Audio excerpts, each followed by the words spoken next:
Bienvenidos a todos y a todas a esta nueva clase del curso teórico-práctico de intervención en el patrimonio edificado que realiza la Comisión Nacional de Monumentos junto con el municipio de Varadero. Como habíamos mencionado en la clase anterior, hoy le toca el turno a la arquitecta Laura Weber, la vocal secretaria de la Comisión Nacional de Monumentos, para completar la clase de Susana Mesquida, quien nos había hablado sobre criterios de intervención en el patrimonio a nivel urbano. En la clase de hoy, Laura Weber nos va a mencionar cómo se ha ido modificando el accionar de la Comisión Nacional de Monumentos en la medida en que el concepto de patrimonio cultural se ha ido ampliando, desde un monumento hasta lugares, sitios y áreas. De esta manera, tenemos distintas formas de intervenir en patrimonio, distintas formas de catalogarlo y de intervenir. Por eso, presentamos ya mismo a la arquitecta Laura Weber, que es una arquitecta recibida en la UBA, es especialista en conservación integrada en la planificación territorial por el Centro de Estudios de Conservación Integrada de la Universidad Federal de Pernambuco, en Brasil. En 2016 fue nombrada vocal secretaria de la Comisión Nacional de Monumentos, de Lugares y de Bienes Históricos y forma parte del Comité Ejecutivo, coordina el área técnica del organismo y supervisa las áreas administrativa y legal, participa en la definición de las políticas de la Comisión y la representa ante otras instituciones. Entre 1998 y 2016 trabajó en el ámbito de la Ciudad Autónoma de Buenos Aires en temáticas relacionadas con la preservación patrimonial y el planeamiento urbano. En 1998 y 2000 formó parte del programa de preservación patrimonial de la Secretaría de Cultura, donde participó en la organización de eventos con los Días de Patrimonio y la Conferencia Internacional La Cultura Arquitectónica hacia el 1900. Entonces, quedamos en manos de la arquitecta Laura Weber, la secretaria de la Comisión Nacional de Monumentos, que nos va a hablar del funcionamiento de la Comisión. Adelante, Laura, el programa es todo tuyo. Buenas tardes y muchas gracias por estar en este curso que hemos organizado entre la Comisión Nacional de Monumentos Históricos, la Municipalidad de Varadero y el Centro de Formación Profesional de la Provincia de Buenos Aires. Quisiera aprovechar esta ocasión para comentarles un poco sobre la Comisión Nacional de Monumentos Históricos, algo de su historia y sobre todo las cuestiones en las que estamos trabajando actualmente. Para empezar, me gusta mencionar que el derecho a la preservación del patrimonio natural y cultural está consagrado por la Constitución Nacional. Y este es un punto muy importante porque a partir de la Constitución es que las distintas provincias y ciudades van desarrollando sus normativas y eso ha llevado a que la mayoría de las provincias de la Argentina hoy tengan leyes que preservan el patrimonio y que regulan cómo gestionarlo, y lo mismo con las municipalidades y los pueblos. Y en el caso de que esas legislaciones específicas no existieran, siempre es posible recurrir a este artículo de la Constitución en el caso de que exista patrimonio natural o cultural en peligro. A nivel nacional, el organismo encargado de la preservación del patrimonio material es la Comisión Nacional de Monumentos Históricos, que fue creada en el año 1940 como Comisión Nacional de Museos, Monumentos y Lugares Históricos. Esto es porque en un inicio la comisión formaba parte integrante de los museos históricos nacionales, pero luego, con el paso del tiempo, esos museos fueron creciendo, por un lado, y también se complejizó su gestión, y por eso es que se creó dentro del ámbito de cultura la Dirección Nacional de Museos. Por esa razón también de que funcionaban, de que de la comisión correspondían los museos, es que la sede de la comisión, la sede original, y hasta principios de este año en realidad, estuvo en el Cabildo de la Ciudad de Buenos Aires, sobre Avenida de Mayo, en un sector que pertenecía al Cabildo original, que luego fue ampliado específicamente para la comisión. Bueno, como les decía, la comisión fue creada en 1940 por la ley 12.665 y mediante esa ley el Congreso le delegó las funciones para, por un lado, determinar cuáles son los bienes que merecen ser declarados e integrar el patrimonio nacional y por otro lado, ejercer la superintendencia sobre estos bienes. Ejercer la superintendencia implica tener un control sobre los mismos en el sentido de hacer relevamientos habituales, periódicos, para saber en qué estado se encuentran, proponer obras en el caso de que sean necesarias, colaborar en la elaboración de los proyectos y en el seguimiento de las obras, brindando asesoramiento, y también algo en lo que estamos trabajando muy activamente hoy en día, que es gestionar los fondos para la recuperación de ese patrimonio. La comisión también tiene que aprobar previamente todas las obras que se realizan en los bienes declarados, y también tiene que aprobar las ventas, las transferencias de dominio o las cesiones de uso que puede haber sobre los bienes declarados. Esto con el objetivo de preservar los valores por los cuales cada uno de esos bienes fue declarado patrimonio natural. Para hacerlo, trabajamos con las autoridades locales y con los propietarios de los bienes, evidentemente, y también la comisión tiene la posibilidad de suscribir convenios con los propietarios en los que defina los alcances de las declaratorias y también pautas para la intervención en esos bienes. Este es un instrumento muy útil que se ha utilizado en distintos momentos y que realmente tenemos la intención y estamos trabajando en fomentarlo, ya que los bienes declarados en todo el país, como van a ver en las imágenes siguientes, son muy diversos entre sí y normalmente necesitan intervenciones u obras de distinta índole, entonces es necesario hacer como acuerdos más específicos sobre cada uno de los bienes. Para llevar adelante su trabajo, la comisión está compuesta por un comité ejecutivo conformado por un presidente en este momento y 10 vocales. Además cuenta con un cuerpo técnico que está mayormente asentado en la ciudad de Buenos Aires y con dos patas fundamentales en todas las provincias del país, que son los delegados, que tenemos delegados y subdelegados en todas las provincias, y una cantidad de asesores que trabajan de forma honoraria, que son especialistas en distintas temáticas y a los que la comisión recurre habitualmente para tratar distintos temas. Somos más de 200 personas trabajando en la preservación del patrimonio argentino, siempre en colaboración con gente de los distintos municipios y de las distintas provincias, y también de otras entidades como universidades o institutos de investigación, con quienes nos colaboramos para poder llevar adelante las propuestas de declaratoria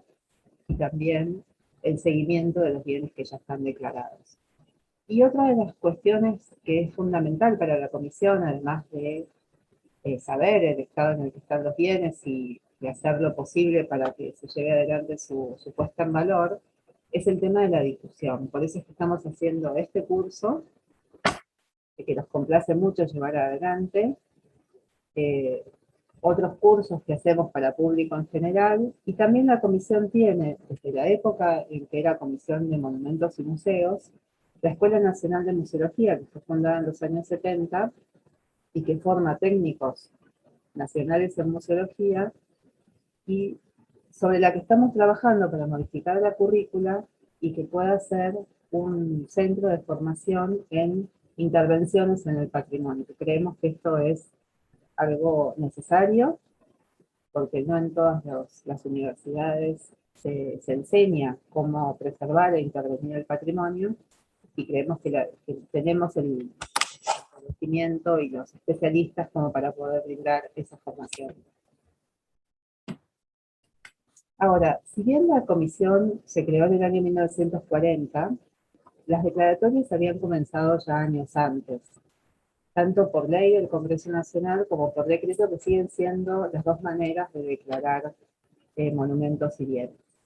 Y en un inicio, antes de la sanción de la ley 12.665, y sobre todo en la primera década,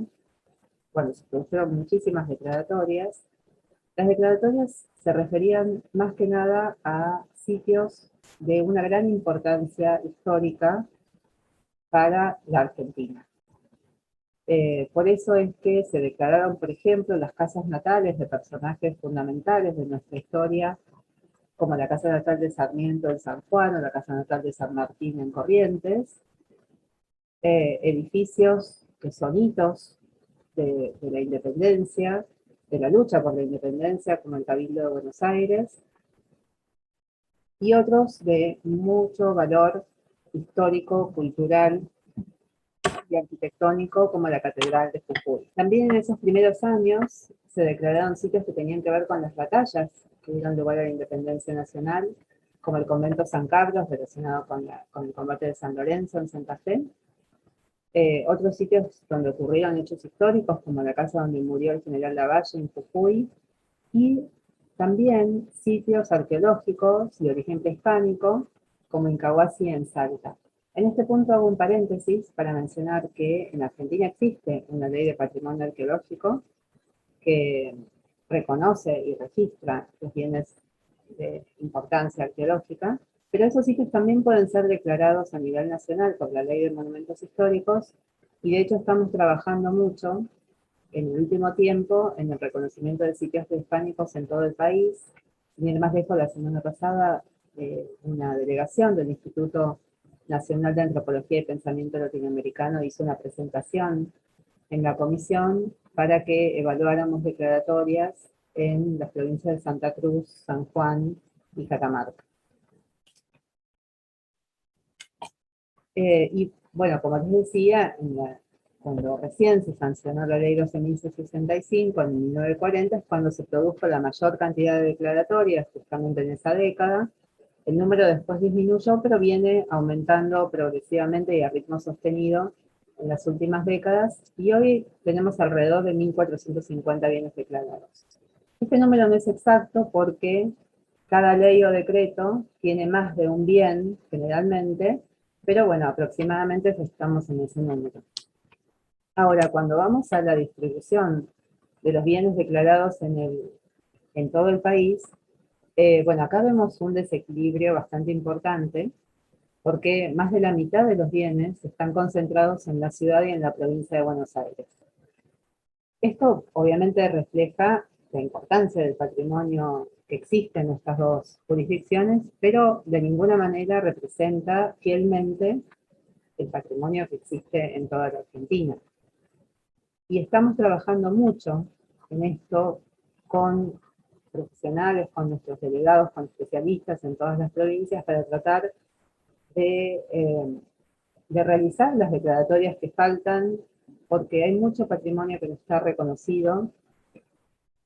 y creemos que hay un desequilibrio demasiado importante. Estamos trabajando para resolverlo, pero esto no se debe a que no se lo reconozca, digamos, sino que muchas veces tiene que ver con las investigaciones y con los trabajos que ya están hechos. Hacer una declaratoria no es sencillo, perdón, hacer una declaratoria no es sencillo. Hay que reunir una cantidad de documentación histórica, documental, planimétrica, fotográfica, dominial y catastral, y son las ciudades más grandes las que tienen más adelantado todo este trabajo. Muchas veces tiene mucho que ver con eso. También hay sitios que son bastante remotos, o hay menos cantidad de investigadores y especialistas que se dedican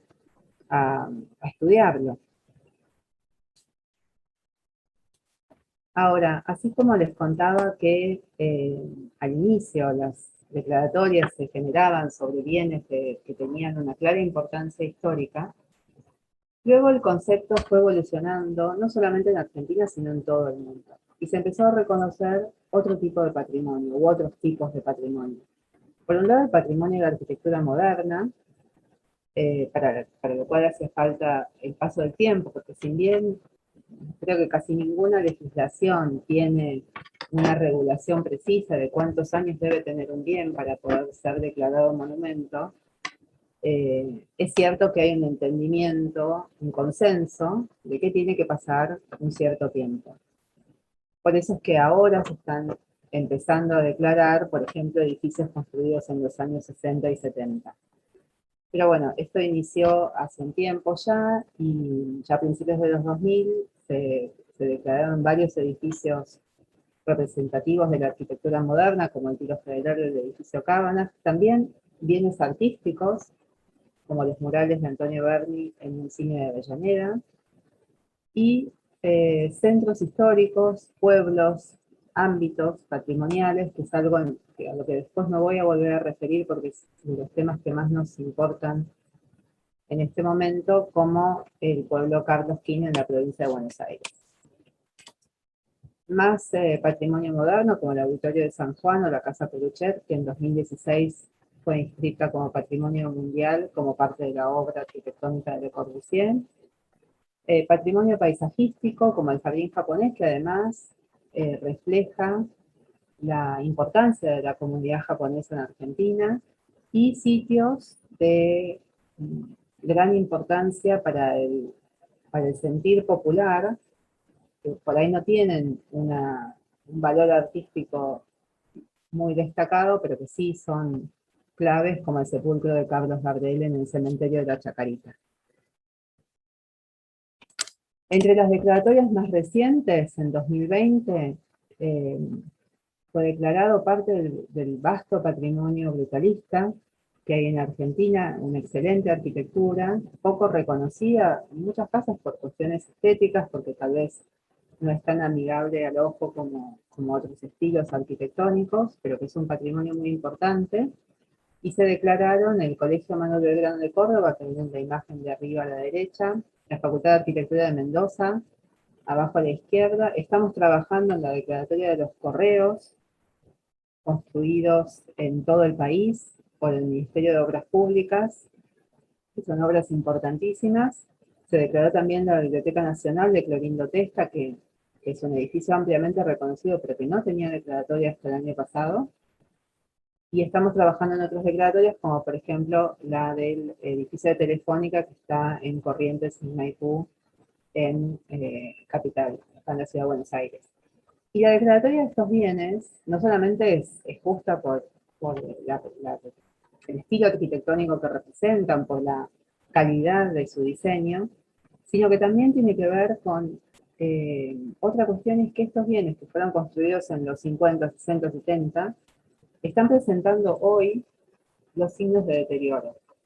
Y los mismos arquitectos, restauradores que se dedican todavía a la restauración de edificios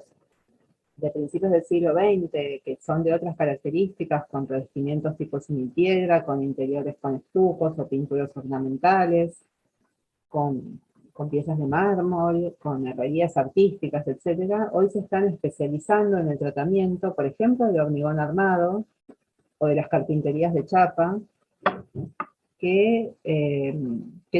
no han sido tan estudiadas todavía, porque no necesitaban hasta hace poco ese mantenimiento, y hoy en día, como les decía, están presentando esos signos de deterioro, y se está trabajando fuertemente en mejorar y en desarrollar las técnicas de tratamiento y de restauración de estos bienes, que son distintos a los que acostumbrábamos trabajar y restaurar. También otra declaratoria que fue muy importante para nosotros salió en el año 2019, que es la declaratoria de 125 monumentos y obras de arte distribuidos en espacios públicos de todo el país.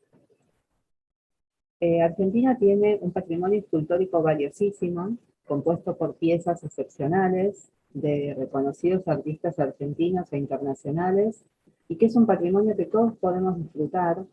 porque está justamente en el espacio público, o sea que es accesible a todos. Es un patrimonio que, si bien admiramos porque embellece nuestras ciudades, muchas veces ignoramos, y también muchas veces se menosprecian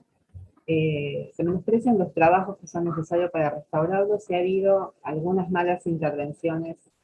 en monumentos y esculturas. Por eso es que nos gustó tanto trabajar en esta declaratoria,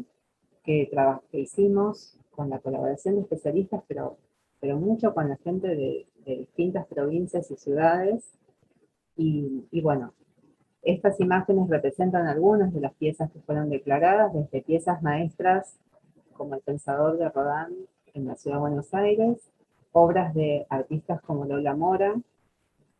de artistas modernos como Kossice, ese tótem metálico que ven está camino a la Ciudad de La Plata, y otras obras que son íconos, hitos de distintas localidades, como el Monumento al Indio en Humahuaca y el Monumento a Güemes en Salta. Trabajamos un listado que tiene como una base de un valor artístico de las piezas. Eso se hizo una especie de curaduría, pero también le dimos mucha importancia a las recomendaciones que hacían desde cada ciudad sobre qué monumentos consideraban valioso como para ser declarados. Y bueno, y así como el criterio de valoración del patrimonio fue cambiando, la ley también se modificó y en el año 2014 hubo una reforma de la ley que tiene como cambio más interesante, a mi modo de ver, es la incorporación de nuevas categorías. Esta es la ley 27103, que a las categorías que siempre existieron, las originales, monumento, lugar y bien histórico, incorporó otras que reflejan mejor la variedad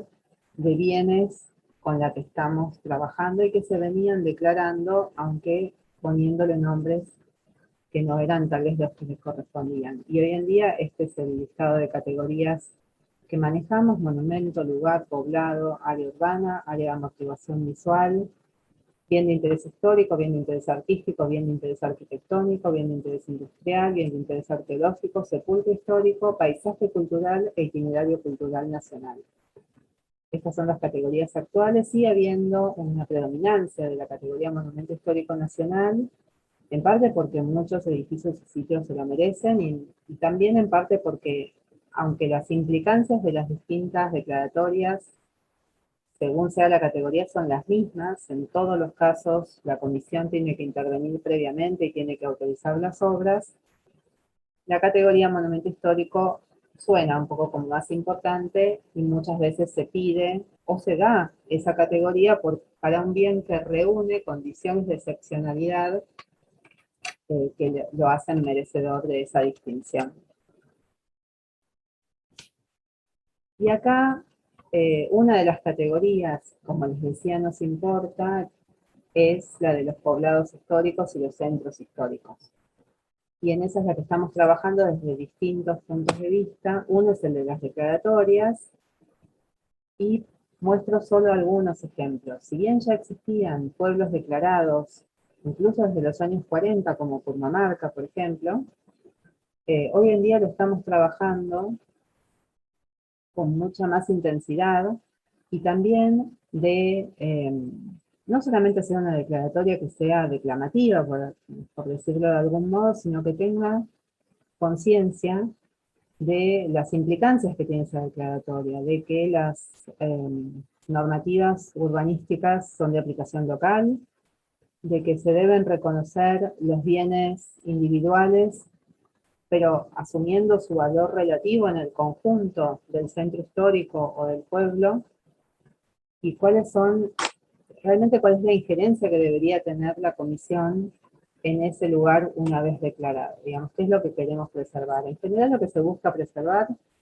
son las características y los elementos que conforman su identidad.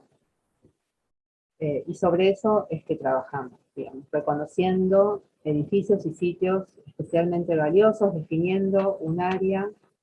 que concentra esos sitios y que tiene características paisajísticas que la hacen interesante como para ser declarada, y procuramos que esa declaratoria, una vez establecida, colabore a la preservación de esos valores. Que estos sitios no vayan desvirtuándose por la incorporación de modelos foráneos, sino que se rescaten las tipologías, los materiales, las características propias de cada sitio, para que cada sitio mantenga su identidad y no empiecen todos a parecerse unos a otros, ¿no? Acá en la imagen ven, por ejemplo, el caso de Victoria en Entre Ríos, que el centro histórico tiene declaratoria desde el año 2002, pero como en ese momento la categoría pueblo histórico o área urbana histórica no existía, fue declarada como bien histórico. Pero de todos modos es un nombre que no es lo más importante. Lo importante es que el centro histórico de la ciudad de Victoria, que tiene un altísimo valor patrimonial, fue reconocido. Y además el caso de Victoria, que yo expuse en el curso de la comisión el año pasado, por eso no lo repito aquí, pero pueden ir a YouTube a buscar la clase, es un muy buen ejemplo porque tiene una normativa local de protección patrimonial muy buena, que es incluso anterior a la Declaratoria Nacional. Porque la Declaratoria Nacional no alcanza para la protección efectiva de las áreas urbanas. Es necesario que la normativa local se acople, digamos, a esa voluntad de protección que establece la nación. Después están en Concepción de Yaguareté-Corá, en Corrientes, a la que me voy a referir enseguida, Camarones en Chubut, Concepción fue declarada en 2018, Camarones también, y Tulumba está en trámite de declaratoria, esperamos que la declaratoria pueda salir en los próximos meses, es un pueblo de Córdoba. Otra categoría que estamos trabajando, que es una categoría nueva, que tiene sus complejidades, pero que nos interesa mucho explorar, es la de paisaje cultural nacional. Y la primera declaratoria que hicimos en este sentido es la de la cuenca del río Pinturas, en la provincia de Santa Cruz, a donde se encuentra la Cueva de las Manos. El reconocimiento del patrimonio partía del monumento, que luego pasó a las áreas, luego a los centros históricos y luego a las ciudades históricas. Bueno, acá podemos emparentarlo, porque Cueva de las Manos fue reconocida a nivel nacional y a nivel internacional, porque es patrimonio mundial, como un sitio único. Pero en realidad, Cueva de las Manos es parte de un sistema de más de 80 sitios que pueden encontrarse en toda la cuenca del río Pinturas, y no tiene sentido la cueva en sí sin los demás sitios. Sí es cierto que es el sitio más excepcional de todo el sistema, y por eso fue reconocido y es muy justo que lo haya sido. Pero incluso cuando uno lee el dossier que se presentó ante UNESCO para la candidatura a Patrimonio Mundial, se habla de este sistema, solo que la inscripción y la declaratoria nacional se restringieron a Cueva de las Manos. Esto se subsanó de alguna manera, en primer lugar, por las investigaciones que llevan adelante los arqueólogos desde hace décadas en toda la cuenca, pero también por una ley de la provincia de Santa Cruz del año 2006 que reconoció toda la cuenca como un área a proteger, que es la mancha que ven aquí en rojo, y nosotros desde la comisión nos apoyamos en esa ley provincial para hacer la declaratoria del paisaje cultural nacional, que toma como paisaje cultural la mancha que ven en color rojo, que son 2 kilómetros a cada lado del centro del río Pinturas, que abarca más de 80 sitios ya registrados, algunos con arte rupestre y otros de otro tipo, todos muy importantes y todos fundamentales para entender la ocupación de esa zona, que presenta sitios de más de 9.000 años de antigüedad. Bueno, acá tiene una imagen del Cañadón del río Pinturas, que además es un sitio de enorme belleza natural. Y otro de los sitios fundamentales de este sistema, muy valioso, es el alero Charcamata, que está al norte de la cuenca, y que presenta también imágenes de manos, como Cueva de las Manos, imágenes de guanacos, de cacerías, etcétera, pero que tiene un estilo diferente porque es de otra época, y así como los arqueólogos reconocen en Cueva de las Manos un estilo Cueva de las Manos en cuanto a la pintura, también se reconoce un estilo Charcamata. Por eso son dos de los sitios más importantes, pero que otra vez su valor se da por ser parte de este sistema. Obviamente son valiosos en sí mismos y uno podría aislarlos, pero lo correcto, por decirlo de algún modo, es entenderlos como componentes de un sistema mucho más amplio. Y ahora sí quiero pasar a un tema que es el que nos está ocupando mayormente en la comisión, porque es un tema que involucra distintos aspectos, que es el tema del rescate de los poblados históricos. Y el ejemplo que voy a mostrar es en Corrientes, pero en realidad nosotros estamos desarrollando un programa desde 2016 y el año pasado tomó muchísimo impulso para el reconocimiento a través de declaratorias de pueblos y centros históricos en todo el país y también en la asignación de fondos para hacer obras de restauración. Pero bueno, les voy a cerrar eso un poquito más adelante. Ahora les quiero contar el caso de los pueblos de Corrientes como un ejemplo de los pueblos que estamos trabajando. En este caso se trata de 3 pueblos localizados sobre los esteros de Liberá, Concepción de Yaguareté Corá, San Miguel y Loreto, y también Cacatí, que quedó fuera del mapa, pero que está por aquí muy cerca, que son pueblos que tienen una historia muy rica. En estos pueblos se asentaron habitantes de la etnia Caracara, que luego fueron absorbidos por los guaraníes y más tarde por la Compañía de Jesús, cuando se asentó en estas tierras, o sea que es una región que vincula la historia de varios siglos y que tiene obviamente muchísima relación con los esteros de Liberá, que son una reserva natural de importancia internacional por la reserva de agua y también por la biodiversidad que presentan y que están siendo muy revalorizados por la provincia de Corrientes, también con algunos emprendimientos privados de fundaciones que están logrando no solamente el mantenimiento, la conservación y la recuperación del ecosistema y de especies que estaban en peligro de extinción como el yaguareté, sino que además se están abriendo al turismo de una manera controlada para que no sean dañados, que esta reserva natural no sea dañada. Y estos pueblos que están a las puertas de los esteros también están siendo como revalorizados para que puedan ser un atractivo dentro de la visita que se hace a los esteros. Y aquí entonces vinculamos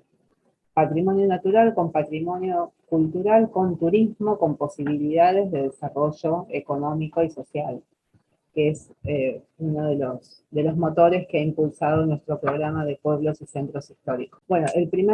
acá tienen algunas imágenes de los esteros de Liberá, que es un sitio de enorme belleza natural, que tiene, que está siendo, como les decía, adaptado de alguna manera para que pueda ser visitado. Estas construcciones que ven en la foto fueron hechas repitiendo la tecnología local y las tradiciones locales para alojamiento de turistas, que pueden hacer visitas rústicas, evidentemente porque en estos lugares no hay infraestructura, y se busca que siga así, porque son realmente lugares que deben ser preservados de esa manera, pero sí se pueden hacer visitas muy interesantes. Y bueno, uno de los pueblos que está cerca de los esteros es Concepción de Yaguareté Corá, como les decía, que tiene una planta urbana pequeña, porque en parte está condicionada por los mismos esteros, esas manchas circulares que ven alrededor son esteros más pequeños que el gran estero de Liberá, pero que tiene una importancia histórica muy grande.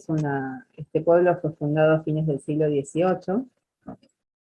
Acá ven mejor cómo la mancha urbana se relaciona o está de algún modo comprimida por lo natural, digamos, por los pequeños esteros que tiene a su alrededor, y es una relación ineludible entre arquitectura y naturaleza, digamos que también es lo que le da valor. Y bueno, de esa mancha urbana lo que se reconoció fue el centro histórico, que son un área núcleo alrededor de la plaza principal, compuesta por 9 manzanas, y luego un área de amortiguación, en donde se ubican las edificaciones más características. Por un lado, las viviendas construidas sobre línea municipal con fachadas italianizantes, que hoy están en muchos casos pintadas de colores, que es algo bastante habitual en el litoral, pero que originalmente eran de revoque sin piedra. Y también casas con galerías, que es una tipología tradicional del litoral, y que es algo que buscamos rescatar. Digamos que lo que se haga, que se rescaten las tipologías, porque no solamente son las que le dan identidad al perfil urbano o al paisaje urbano de esos lugares, sino porque también tienen su razón de ser, digamos, en estos lugares, con este clima de calor y de humedad, las galerías, los patios internos, las fachadas donde predomina el lleno sobre el vacío, tienen mucho que ver con el control climático también. Entonces, no es solamente una cuestión de belleza, sino también es una cuestión práctica. Muchas de estas casas no requieren de sistemas de acondicionamiento mecánico y, sin embargo, todos los edificios que se construyen o las edificaciones que se hacen hoy en día se les incorporan aires acondicionados sí o sí, porque muchas veces no se tienen en cuenta las orientaciones, el tema del asoleamiento, de las ventilaciones,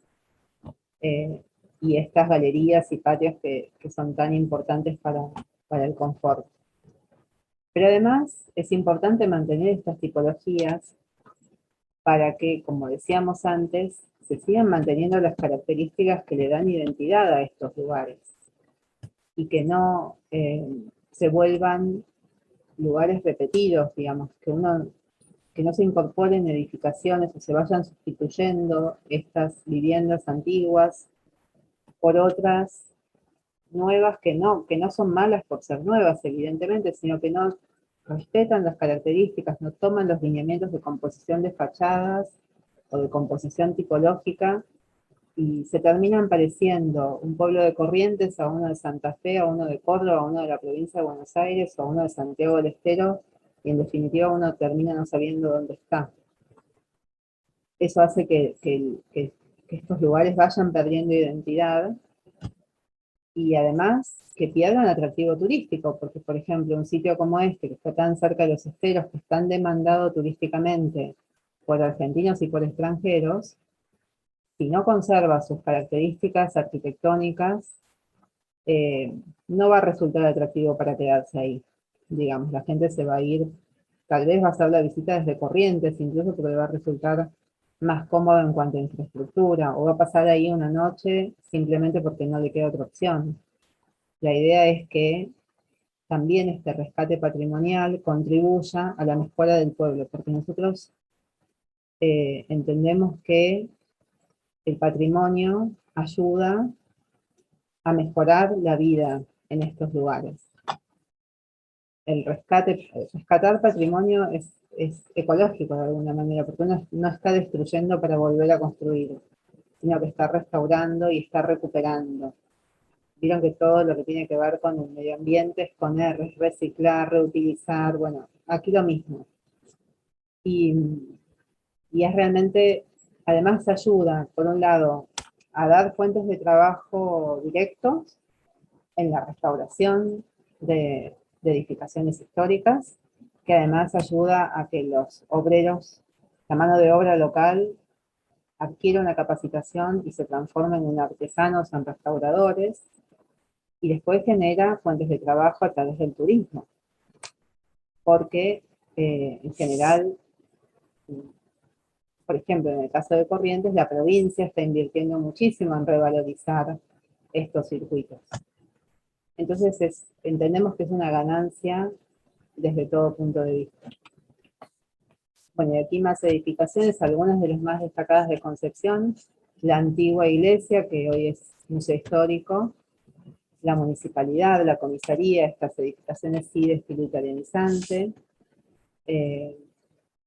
una de las antiguas casas que fue transformada en centro de interpretación, que relata un poco la historia de la ciudad y su relación con los esteros, y dos edificaciones históricas que fueron transformadas en hoteles, que rescataron la tipología y las características originales, y por eso son de los más atractivos que tiene el pueblo, como la Posada Nido de Pájaros y el Hotel Alondra, que tienen un clima muy hermoso, que es por ahí lo que uno busca cuando visita estos lugares, ¿no? Recuperar un poco cómo se vivía o cómo uno cree que se vive en esos pueblos, y no hacer un edificio eh, de habitaciones estándar como podríamos encontrar en cualquier parte del país. Otras tipologías, por ejemplo, las casas con galería que les mencionaba, que están en mayor o en mejor o peor estado, pero que son absolutamente recuperables y que también son imitables. Hoy en día uno podría volver a construir una casa con galería. ¿Por qué no hacer una construcción nueva tomando como inspiración esta arquitectura vernácula? Y los otros pueblos que estamos trabajando, que se encuentran también en el mismo circuito,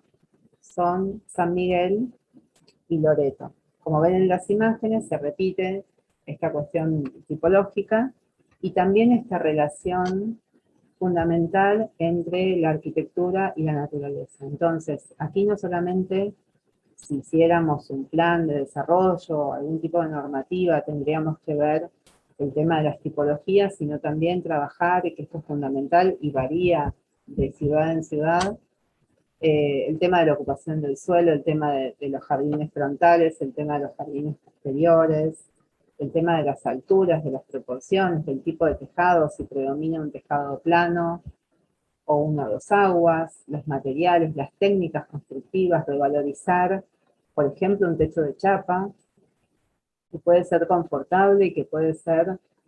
salubre, digamos, ¿no? No necesariamente estas construcciones tipo rancho, esto es una capillita, ¿no? Pero estas construcciones tipo rancho tienen que asociarse a la pobreza o a la marginalidad. Digamos, se puede, es importante revalorizar este tipo de arquitectura para, para rescatarla, porque además es una arquitectura económica que puede hacerla incluso los mismos habitantes de la casa, y que le mantiene el encanto y la historia de estos lugares y los hace distinguibles de otros. Y bueno, ahora sí, refiriéndonos más profundamente al tema de pueblos, estamos trabajando en todo el país en un proyecto conjunto entre la Comisión de Monumentos, el Ministerio de Cultura, el Ministerio de Obras Públicas, el Ministerio de Turismo y Deportes. Estamos trabajando en más de 80 pueblos. Algunas de las obras ya han comenzado, por ejemplo en Tulumba, en Camarones, en San Esteban, en Córdoba, en Resistencia, en Chaco, en La Rioja, y otras están próximas a recibir los fondos para continuar. Es un programa que habilita la transferencia de fondos a municipios o gobernaciones para hacer obras en esos lugares y que nos está llenando de orgullo. Y Varadero, afortunadamente, va a participar con dos sitios, uno el Centro Cultural en el antiguo Banco Provincia y otro el Teatro Colón, que están actualmente presentando la documentación necesaria para poder conseguir la financiación. Esperamos que esto se logre muy próximamente. Y para cerrar, los invito a ver otro curso de la comisión, en este caso es un curso gratuito, abierto, que transmitimos online por YouTube. Comenzó el 12 de octubre y se centra también en el tema de los pueblos y centros históricos, y van a ver no solamente exposiciones de especialistas, sino también a la gente que está trabajando en los lugares, a los obreros, van a ver técnicas constructivas, van a ver cuáles son las obras que se van a llevar a cabo, y creo que va a ser muy, muy interesante para todos. Los dejo con esto, les agradezco la atención, espero que les haya resultado interesante, y los invito a comunicarse con la comisión en cualquier momento. Nosotros, si bien Varadero tiene una sola declaratoria por el momento, que es un sepulcro, esperamos que puedan generarse otras, y de todos modos cuentan con nosotros para brindar asesoramiento en caso de ser necesario o por cualquier consulta. Les agradezco mucho la atención y hasta luego. Muchísimas gracias, arquitecta Laura Weber, por ilustrarnos en esta ocasión cómo es el funcionamiento de la Comisión Nacional de Monumentos, de la cual ella es la vocal secretaria. Con esto terminamos la clase número 7, donde con Susana Mejida habíamos hablado y compartido criterios de intervención en el patrimonio urbano y digital. La próxima clase estará el arquitecto Marcelo Fontaneto, también del área técnica de la Comisión Nacional de Monumentos, que nos va a hablar del mantenimiento preventivo en bienes de valor patrimonial. Nos esperamos en la próxima clase, aquí, en el curso teórico práctico de intervención en el patrimonio edificado de la Comisión Nacional de Monumentos y el municipio de Varadero. Hasta la próxima.